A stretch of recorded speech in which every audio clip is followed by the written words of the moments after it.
ಪರಪ್ಪನಗ್ರಹಾರ ಜೈಲಲ್ಲಿ king size ಜೀವನನ ಕೈದಿಗಳು ನಡೆಸ್ತಾ ಇದ್ರ ಬಗ್ಗೆ ನಾವೀಗಾಗಲೇ ಅನೇಕ ವಿಡಿಯೋಗಳನ್ನು ನೋಡಿದ್ದೀವಿ. ಈ ಬೆನ್ನಲ್ಲೇ ಸರ್ಕಾರ ಎಚ್ಚೆತ್ತುಕೊಂಡಿರೋ ಹಾಗೆ ಕಾಣಿಸ್ತಾ ಇದೆ ನಮಗೆ.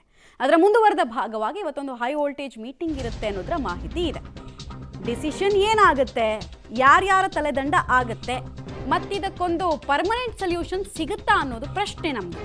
ಬೆಳಗ್ಗೆ 11 ಗಂಟೆಗೆ ಗೃಹ ಸಚಿವ ಪರಮೇಶ್ವರ್ ಅವರ ನೇತೃತ್ವದಲ್ಲಿ ಸಭೆ ಇದೆ.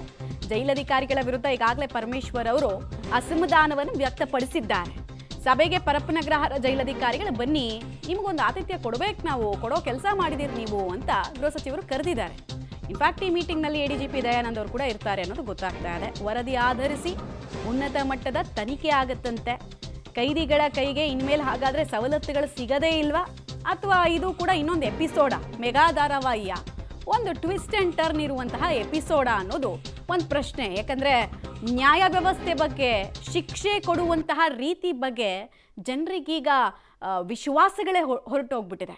ಆಮೇಲೆ ಅಪರಾಧ ಕೃತ್ಯಗಳನ್ನು ಮಾಡೋರಿಗೆ ಈ ಎಲ್ಲ ವಿಡಿಯೋಗಳು ಕೂಡ ಒಂದು ನೈತಿಕ ಸ್ಥೈರ್ಯ ತುಂಬಿದೆ. ಇಲ್ಲಿ ಏನು ಬೇಕಾದರೂ ಮಾಡಿ ಹೋಗಿದ್ರೆ ಒಳಗಡೆ ರಾಯಲ್ ಟ್ರೀಟ್ಮೆಂಟ್ ಇರುತ್ತೆ ಅಂತ. ಸೊ ಇದೊಂದು ಪ್ರಶ್ನೆ ಇದೆ ನಮಗೆ. ನೋಡೋಣ ಏನಾಗುತ್ತೆ ಅಂತ ಹೇಳಿ.